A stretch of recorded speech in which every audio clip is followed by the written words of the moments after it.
Mereka minta dari sebuah batu besar di hadapan mereka keluar seekor unta betina, hidup dan bukan unta biasa. Halo guys, balik lagi di channel ini.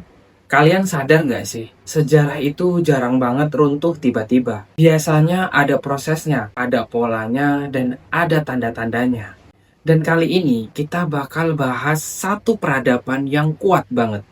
Sampai mereka sendiri ngerasa nggak mungkin dihancurkan. Namanya kaum Tsamud. Mereka tinggal di wilayah yang sekarang dikenal sebagai Hegra, dekat kota modern Al-Ula. Kalau lo lihat tempatnya sekarang, gunung batu dipahat jadi istana. Rapih, simetris, megah, tanpa alat berat, tanpa mesin modern, dan ironisnya bangunannya masih berdiri, tapi orang-orangnya yang hilang. Biasanya orang-orang cuma fokus ke ajabnya, padahal yang menarik justru bagaimana mereka hidup sebelum semuanya runtuh. Karena kalau kita nggak kenal siapa mereka, kita nggak bakal ngerti kenapa keruntuhan mereka segitunya. Kalau ngomongin kaum Tsamud, kebanyakan orang langsung kepikiran satu hal, yaitu ajab. Padahal jujur ya, yang lebih menarik itu bukan kehancurannya, tapi bagaimana mereka hidup sebelum semuanya runtuh. Karena nggak ada peradaban yang tiba-tiba hancur sendiri. Selalu ada prosesnya, selalu ada tanda-tandanya.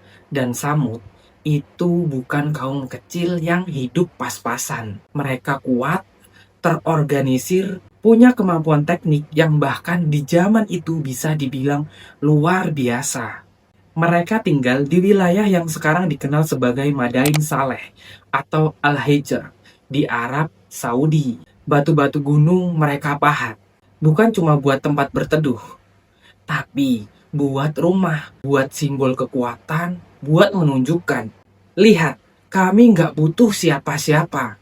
Bayangin ya, di tengah gurun keras, mereka berdiri. Bukan cuma bertahan, tapi berkembang. Pertaniannya jalan, perdagangannya jalan, struktur sosialnya rapih. Ada pemimpinnya, ada kelompok elit, dan justru disitulah masalahnya mulai pelan-pelan tumbuh.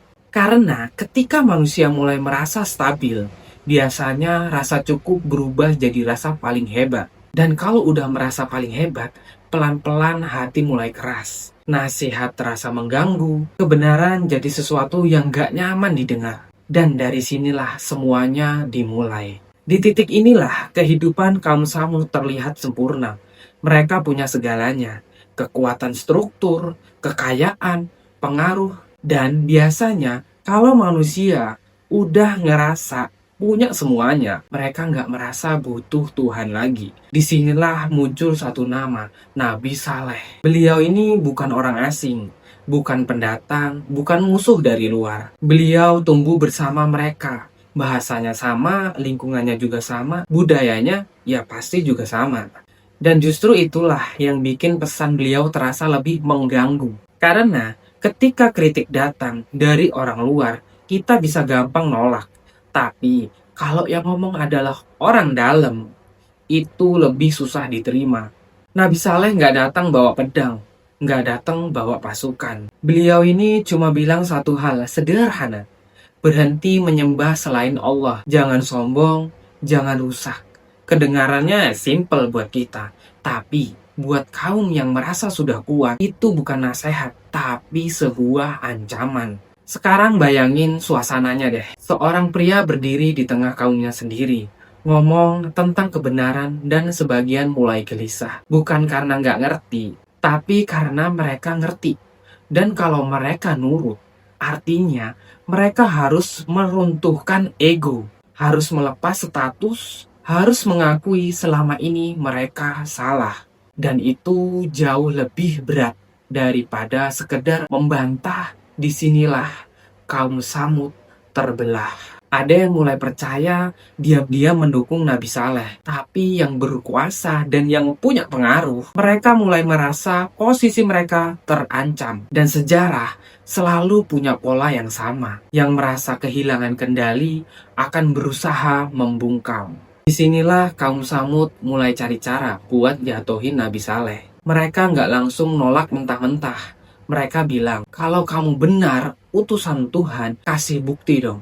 Permintaan yang kelihatannya logis, padahal seringkali itu cuma cara buat menunda percaya. Dan mereka minta sesuatu yang nggak masuk akal. Mereka minta dari sebuah batu besar di hadapan mereka keluar seekor unta betina, hidup dan bukan unta biasa. Kemudian Nabi Saleh berdoa, dan atas izin Allah, batu itu terbelah. Seekor unta keluar, hidup dan nyata di depan mata mereka. Coba bayangin suasananya. Gurun sunyi, orang-orang berdiri melingkar, debu masih berterbangan, dan batu keras itu keluar makhluk hidup. Kalau itu bukan bukti, terus apa lagi?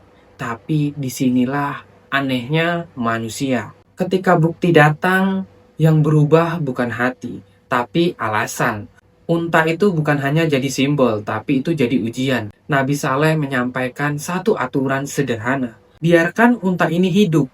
Jangan diganggu. Dia punya hari untuk minum dari sumber air kalian. Dan kalian punya hari kalian sendiri. Sebenarnya simple, nggak ribet.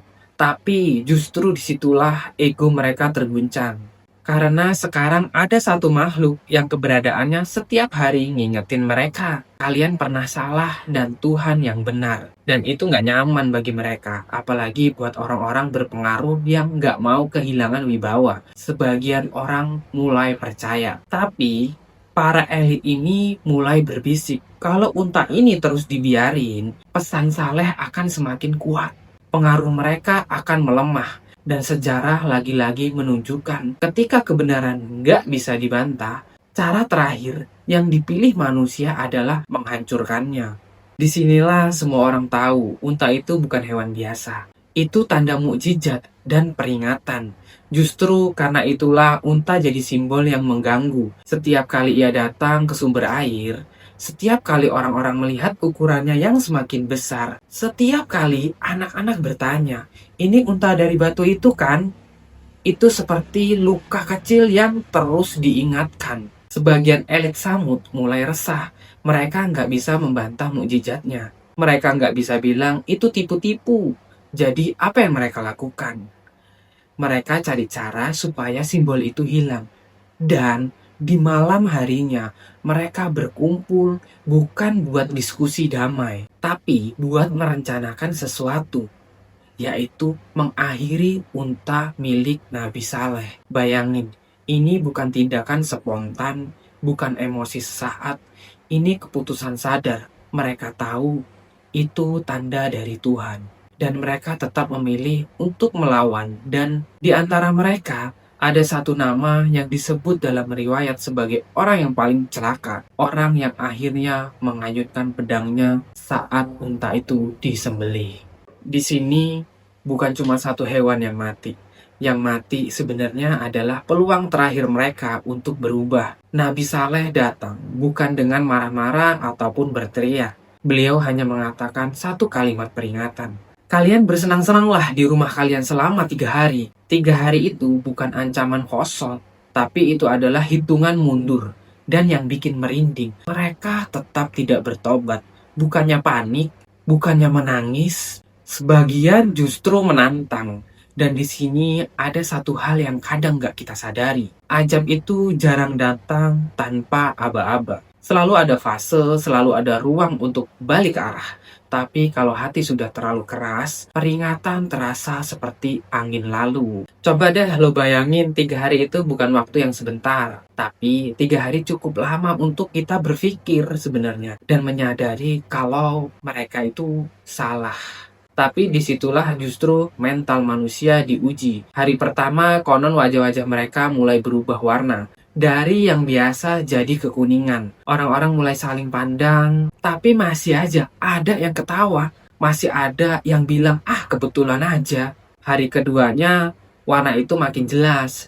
Dan kuning jadi kemerahan. Suasana kota nggak lagi sama. Orang-orang mulai jarang keluar. Bisikan makin banyak. Mereka mulai gelisah karena hati mereka tahu, tapi ego mereka masih berusaha menang. Hari ketiganya, wajah mereka menghitam. Langit terasa lebih berbeda, angin lebih dingin, dan disinilah nggak ada lagi yang bisa pura-pura santai. Dan hari keempatnya nggak ada lagi perubahan warna di wajah mereka. Yang ada cuma sunyi, tapi sunyinya ini beda. Bukan sunyi malam biasanya. Kayak alam lagi nahan sesuatu. Langit mulai menggelap, angin gak sekencang badai, tapi cukup bikin dada terasa sesak. Dan di momen itu, datang satu suara, tapi teriakannya yang dahsyat. Satu suara mengguncang. Dalam Al-Quran disebut asyaihah, teriakan yang mematikan. Teriakan itu nggak berkali-kali, cuma satu kali. Dan selesai. Bayangin, kota yang tadinya penuh aktivitas, rumah-rumah mereka yang dipahat dan dibanggakan dari gunung itu, struktur yang mereka pikir abadi, dalam hitungan detik semuanya sunyi. Tubuh-tubuh mereka terjatuh, tak bergerak bukan karena perang, tapi karena satu suara. Dan ironisnya, mereka hancur bukan karena lemah, tapi karena mereka sombong. Kota yang dulunya jadi simbol kekuatan, sekarang jadi kota tanpa napas. Sunyinya total. Kalau lo berdiri di sana setelah itu, yang terdengar cuma angin gurun. Yang selamat cuma yang beriman, yang percaya meski minoritas. Kalau cuma soal ajab, sebenarnya banyak kaum lain yang juga dihancurkan. Tapi kaum Samud disebut berulang-ulang dalam Al-Quran. Kenapa? Karena pola mereka itu pola manusia, bukan cuma manusia zaman dulu, tapi manusia zaman sekarang. Coba lihat dunia hari ini, teknologi canggih, gedung tinggi, ilmu berkembang, akses informasi gampang banget. Dan diam-diam perasaan kita nggak butuh Tuhan, itu muncul lagi. Bukan diucapkan terang-terangan sih, tapi terasa. Kita ngerasa aman karena sistem, merasa kuat karena uang, merasa pintar karena ilmu. Persis kayak Samud. Samud merasa rumah mereka nggak akan runtuh, merasa posisi mereka aman, merasa pengaruh mereka nggak tergoyahkan.